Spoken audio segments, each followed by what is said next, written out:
So you guys won in '08 and 12, right? So obviously '08 was the helmet catch, but before that, like you always see clips of like Super Bowl week. How hard is it at times to focus on the game when you have so many different media obligations and whatever you guys have to do that whole week? Yeah, it's not too bad. I mean, you have 2 weeks before the Super Bowl, before like the NFC Championship game and the Super Bowl. So, which is long. Like normally you have 1 week before every game. So now you have like a few days to plan, and your schedule's a little bit off. Like we're so used, like our work week is the same every single week. I mean, we're always at home. We're in our own facility. We practice at our own place. Like every Monday is the same. Every Friday is the same. And the only difference is on Saturday is, are you traveling to a game or are you staying home at the game? Like that's the only difference for 20 weeks in a row. And then all of a sudden, like this week, the first week you're kind of at home, but you're getting, tickets and where are people staying, and you have some practices. And then the next week you go on Monday, you have like the hoopla media day on Tuesday. And then you really kind of start your week over again. And Wednesday through Sunday are the same, but you're in a hotel.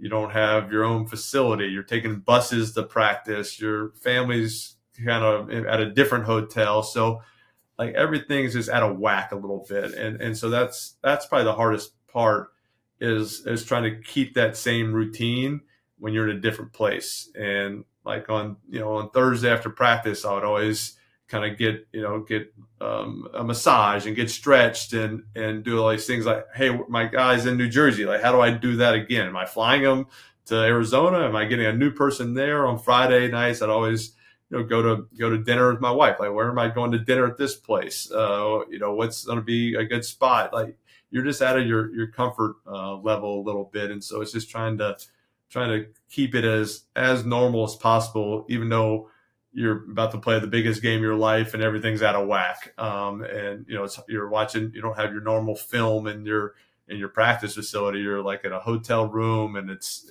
not always open at times. It's just everything's a little difficult. So it wasn't so much the media and the things going around it. It was just being in a different place, when you're in the most critical moments of your career. What was that 2 year stretch like where Peyton wins it in '07 and then you win it the next year? I mean, how is that? It's like inexplainable for a family. Yeah, I mean, I think I think seeing Peyton win it definitely gave a little extra motivation for me. I saw, just the permanent smile on that big face of his, for like a whole year, and it's like everybody congratulating him, and I'm around, and I got to hear all this, and I got to see him, just being very proud and happy, as he should be, as everybody is, and I'm like, I want that. Like I want that feeling of just being, the world champions, and to being the best in that year. You're the best team, and just the permanent smile on your face for that 6 months until the season starts again. And it was definitely a little motivation of that off season, of the work and dedication and coming together and trying to do it. Now, I didn't know it could actually be done, but just trying to get better from the year before, and make those strides to improvement, to get that same feeling. And to do it against the 16-0 Patriots, who are on the brink of like a record-setting season. Yeah, I don't think I think Tom wasn't too happy about that one. I never bring it up anything up to Brady. I mean, he's got 7 Super Bowls and everything, but he brings up that year, that game. He's still, I think, a little bitter about that one, because they would go down as the greatest team of all time, and Hmm. and even though they might have been, they can't say that, and they can't, because they didn't win the championship, and they lost that game.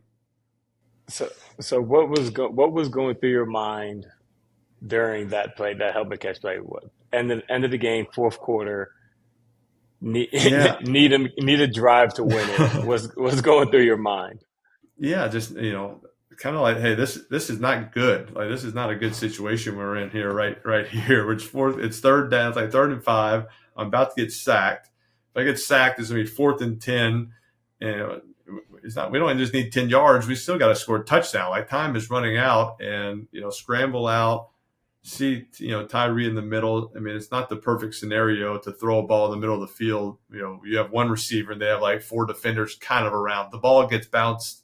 If it gets tipped at all, it's intercepted, game over. And so, but it was, hey, we were running out of time. You had to try to make a play. So gave my guy a chance, and I didn't know if he really caught it. I didn't know if it hit the ground. It was a lot going on, but he had unbelievable effort by David, pulling it off the helmet, holding on to it. Rodney Harrison hanging all over him. We had to call a timeout, see the replay, and sure enough, ball never hit the ground. And a lot of people say, "Oh, I knew you were going to win it after that." I'm like, I didn't. We still had to score a touchdown. we still had like 25 more yards. We couldn't settle for the field goal. We were down 4. It was touchdown or bust.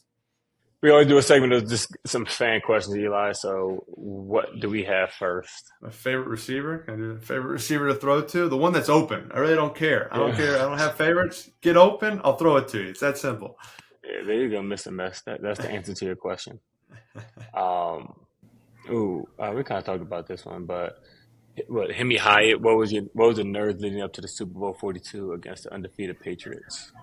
I mean, I think you're more nervous just about playing in a Super Bowl. Like, this is the biggest game. I think they should have been more nervous. Like, we were the underdogs. No one gave us a chance. We're 12-point underdogs. We had played them the last game of the regular season and played them pretty close. We had a lead going into the fourth quarter. So we felt we could beat them. Like, you go into every game, you always feel like you can win. We truly felt like we were a play away from beating them the last game of the regular season. And hey, we make one play, we can win this thing. At Clutch, I would say at Clutch Master 88, most challenging defensive player you faced? I didn't face him that often, thank goodness. But Ed Reed at free safety was just a ball hawk. Like, he was all over the place. Like, he just, like, you're just scared to throw the ball anywhere near him. Like, you didn't want to throw. Like, if he was just like roaming, like, you just throw the other side. If he was like one-on-one, maybe you could go to him, but like, he just got the tip balls, and if you got anywhere near him, he was gonna intercept it. So Ed Reed for sure. Eli, so you in the NFC East, you got like what, a couple years against Sean Taylor? Yeah, Sean Taylor was a beast. He would just take your head off. He was just, he was gonna hit you. Same thing, ball hawk, like anywhere near the ball, and if he got it, he was gonna take it to the house. And so he was, just a guy you always had to be aware of. If he was blitzing, wherever he was on the field, like, hey, where's Taylor? Where's 21? I have a fan question from me, right? At Jalen Brunson 1. The most memorable game for you for the wrong reasons? 2007, so the Super Bowl year. We're about to we got off to a great start. We were 6-2, rolling, also in 3-game losing streak, and then we play the Vikings. Hey, let's get back on roll here. Home game, throw 4 interceptions, 2 return back for touchdowns. Like, things are going very bad, and it was just, like, oh my God, like, this can be bad. Like, it's my 4th year, Coughlin's year. Like, if we don't turn it around and win the next week in Chicago, win the next couple, make the playoffs, make a run, like, I'm probably out of New York. Like, those next few games dictate my career from being a 4-year career to a 16-year career and winning championships. And you just, how fragile this game can be, or a sports career, just like on sometimes a few games can make the difference. This episode is brought to you by Whoop. Whoop is a 24/7 health and fitness wearable that tracks your daily activity like other wearables. But where it really shines is in its detailed breakdowns of your sleep, recovery, stress, and more to help provide you with personalized insights and feedback on your health. I've been wearing Whoop for the last 4 years, and it's really helped me understand my recovery and sleep and make sure I'm prepared for when I need to be at my absolute best. It's not just for professional athletes, though. I've also been wearing Whoop for about 3 or 4 years, and it really helps me stay on top of my health, get a deeper insight into my sleep. It's the first thing I check every morning. It gives you a recovery score based on your sleep and your body's vitals, and it acts as your daily guide for how much you should push yourself in your workouts. Ooh, I was 93% recovered. Mine was a 55. Dang. But see, sucks. that's because I'm pushing my body these days, and you're resting your body. Throughout the day, Whoop tracks every heartbeat and keeps you updated on the exertion and stress you're putting on your body. Then each night, Whoop will give you a suggested bedtime based on your day and how recovered you'd like to be the following day. Whoop can help track it all to show you the positives and negatives of your lifestyle.